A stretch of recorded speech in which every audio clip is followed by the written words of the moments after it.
Hello guys, again welcome back to my another blog. কেমন আছো তোমরা সবাই? আশা করি অনেক অনেক অনেক ভালো আছো। তো আজকের ব্লগটাও কিন্তু আমি সকাল থেকেই শুরু করেছি, আর আশা করি আজকের ব্লগটা তোমাদের সবার কাছে অনেক বেশি ভালো লাগবে। তোমরা অবশ্যই ব্লগটি শুরু থেকে শেষ পর্যন্ত দেখবে। তো দেখো, আমি কিন্তু সকাল সকাল উঠে ফ্রেশ হয়ে রান্নার জোগাড়ে বসে গিয়েছি। আজকে বাড়িতে রান্না হবে পটল, কচুরলতি, আর হচ্ছে আমাদের বাড়িতে দুধ তো সবসময় থাকে, আর হচ্ছে তেলাপিয়া মাছ। তো আমি প্রথমে ভালোভাবে লবণ হলুদ মেখে মাছগুলোকে সুন্দর করে ভেজে নিচ্ছিলাম। আর এটা হচ্ছে আমাদের রান্নাঘরের ঠিক পেছনের একটা জায়গায়, আর এখানে একটা গাছে অনেক জাম হয়েছিল, আর দেখো কত জাম মাটিতে পড়ে আছে, নষ্ট হয়েছে খাওয়ার লোকের অভাবে। আর দেখো গাছে কিন্তু অনেক আমও ধরেছে। ও হ্যাঁ, তোমাদেরকে একটা কথা বলি, এই ভিডিওটা হচ্ছে অনেক দিন আগে করে রাখা হয়েছিল, কিন্তু আপলোড করা হয়নি, ভয়েসও দেওয়া হয়েছিল না, এই জন্য আর কি। আর দেখো, আজকে কিন্তু সকাল সকাল রান্নাবাড়া করার অন্য একটা কারণ আছে। সেটা হচ্ছে কি জানো তো, পুরো শীতকাল ভর আমরা যে জামা কাপড়গুলো ব্যবহার করেছি ওগুলোই আজকে ধুয়ে মেলে শুকিয়ে নিব, আর ঘরের ঝাড়পোছ সব কাজ করে নিতে হবে। তো তোমরা তো দেখেছো যে ঘরের মোটামুটি প্রায় সব কাজই কমপ্লিট, আর এখানে আমার রান্নাও শেষ। আমি একটু গরম জল দিয়ে নিয়েছি, কারণ গরম জলে জামা কাপড় ভেজালে হচ্ছে তাড়াতাড়ি পরিষ্কার হবে, এই জন্য। আর এদিকে হচ্ছে তোমাদের দাদা আমাদের গাড়িটাকে সুন্দর করে ধুয়ে পরিষ্কার করে নিচ্ছিল। আর হচ্ছে আমার ওদিকে রান্নাবাড়া কমপ্লিট, আমি সব কিছু মোটামুটি গুছিয়ে নিয়েছি, সবাইকে খেতে দিয়ে নিজেও খেয়ে এসে জামা কাপড় ধোয়ার কাজে লেগে যাব। এটা হচ্ছে আমাদের কলতলা, আর এই কলপার থেকেই আমরা আমাদের সব কাজ বাজ করি, থালা বাসন ধোয়া, জামা কাপড় ধোয়া, স্নান করা, যা যা কাজ আছে সব আমরা এখান থেকেই সারি। আর দেখো, এখন হচ্ছে তোমাদের দাদাই জলটা নিয়ে যাচ্ছে, জামা কাপড়গুলো ভিজিয়ে রাখবে, আর আমি এদিকে সবাইকে খেতে দিয়ে দেব। এখন হচ্ছে সবার খাওয়া শেষ, আমি হচ্ছে ভাত খাচ্ছিলাম। কি দিয়ে খাচ্ছিলাম বলো তো? পাকা আম আর দুধ দিয়ে। পাকা আম আর দুধ দিয়ে ভাত খেতে তোমরা কে কে পছন্দ করো বলো তো? আমি তো অনেক পছন্দ করি। খাওয়া দাওয়া শেষ করে চলে এসেছি জামা কাপড়গুলো ধুতে, কারণ রোদ থাকতে থাকতে জামা কাপড়গুলো ধুয়ে রোদ্রে দিতে হবে। যদি জামা কাপড়গুলো না শুকায় তাহলে এগুলো আবার উঠায় রাখতে হবে, পরের দিন আবার রোদ দিতে হবে। একবারে দুই রকম ঝামেলা হয়ে যাবে, মানে ডাবল ঝামেলা করতে হবে। এই জন্য হচ্ছে সকাল সকাল জামা কাপড়গুলো ধুয়ে নিচ্ছিলাম। তো দুজনে মিলে কিন্তু আমরা হাতে হাতে কাজ করছিলাম। আমি একদিক থেকে ধুয়ে দিচ্ছিলাম, আর তোমাদের দাদা একদিক থেকে ধুচ্ছিল আর রোদ্রেও মেলে দিচ্ছিল। এভাবে মেলে দিলে হবে কি, তাড়াতাড়ি শুকিয়ে যাবে। তো একটা রোদেই আমরা জামা কাপড়গুলো শুকিয়ে নিতে পারবো, বারবার দুদিন ধরে রোদ্রে দিতে হবে না। আমি একটা কথা বলতে পারি, সেই কথাটা হচ্ছে কি, আমাদের বাড়িতে কেউ কখনো কাজ করে কষ্ট পাবে না। কারণ আমাদের বাড়িতে কখনো এরকমটা হয় না যে আমরা একজন কাজ করি অন্যজন বসে থাকি। আমাদের বাড়িতে যখন কাজের প্রেশার থাকে তখন আমরা সবাই মিলে কাজ করি, যাতে করে হাতে হাতে করে অল্প সময়ে আমরা কাজ করে নিতে পারি। তখন হয় কি, অনেক কঠিন কাজও আমাদের কাছে সহজ মনে হয়। যাই হোক, দেখো, তোমাদের সাথে গল্প করতে করতে কিন্তু আমি জামা কাপড়গুলো ধুয়ে নিচ্ছিলাম। কাজের সময় যে আমাদের বাড়িতে কেউ বসে থাকে না, এখনই ঠাকুমাকে দেখে তোমরা বুঝতে পারবে। আমরা দুজন তো জামা কাপড় ধুচ্ছিলাম, তো ঠাকুমাও কিন্তু বসে নেই। এত বয়স হয়েছে তাও কিন্তু ঠাকুমা কখনো বসে থাকে না, টুকটাক করে সারাটার সময় কিছু না কিছু করতে থাকে। তাকে তো জোর করে রাগারাগি করে ধমকিয়ে কোনোভাবেই কাজ থেকে দূরে রাখা যায় না, সে কাজ করবেই করবে।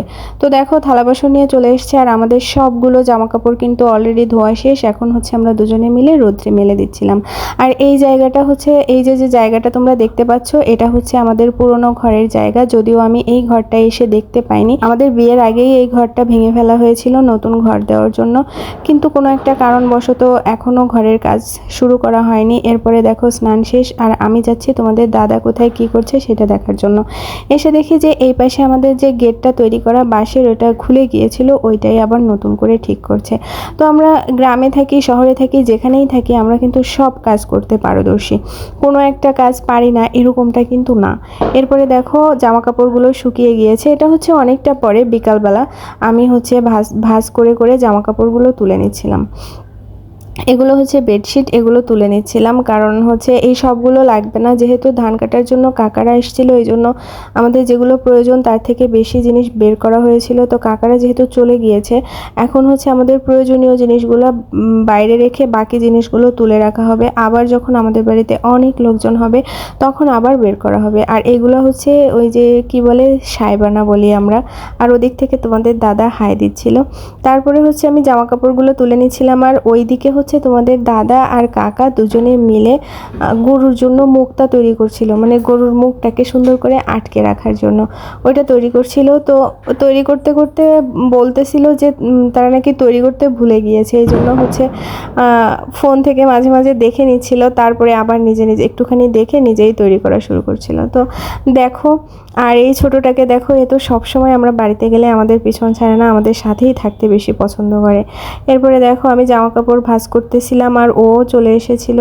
মোটামুটি অনেকগুলো জামা কাপড়, তোমরা তো দেখেই বুঝতে পারছো। তো জামা কাপড় আমরা কিন্তু শুধু কাজই করি না, কাজের ফাঁকে ফাঁকে আমরা কাজে একটু ফাঁকিও দিতে চেষ্টা করি। কেন বললাম বলো তো? এখন হচ্ছে দেখো জামা কাপড় ওভাবেই রেখে তোমাদের দাদা এসে বললো নীল চলো ঘুরে আসি। তো আমিও কোনো কিছু চিন্তা না করে যা যেভাবে আছে ওইভাবে রেখেই চলে আসলাম। এটা হচ্ছে আমাদের ঘরের পেছনে। আর এই গাছগুলোতে দেখো, গাছগুলো অনেকটা ছোট কিন্তু নারকেল ধরেছে। আর দেখো আমাদের বাড়ির পরিবেশটা এত সুন্দর। তোমরা অনেকেই আমার ভিডিওতে জিজ্ঞাসা করো যে এই নদীটার নাম কি। এই নদীটার নাম হচ্ছে চিত্রা নদী, আর এটা ঠিক আমাদের বাড়ির পিছনে। আর এখানের পরিবেশটা এত সুন্দর, অনেক নামি দামি জায়গার থেকে কিন্তু এই জায়গাটা অনেক বেশি সুন্দর। যে কেউ আসলে এই জায়গাটার মানে তার মন ভালো হতে বাধ্য। আর দেখো আমরা ঘুরতে এসেছি, আমরা যে নায়ক নায়িকা স্টাইলে হাঁটবো না, একটু রোমান্টিকভাবে হাঁটবো না, এটা কি হতে পারে? তো আমরা দেখো হাত ধরে কিন্তু হাঁটতেছিলাম, আর তোমাদের দাদা আমাকে একটা লাঠি ছিল ওটা দেখিয়ে দিচ্ছিল যে এটা দেখে হাঁটো, না হলে কিন্তু পড়ে যাবে।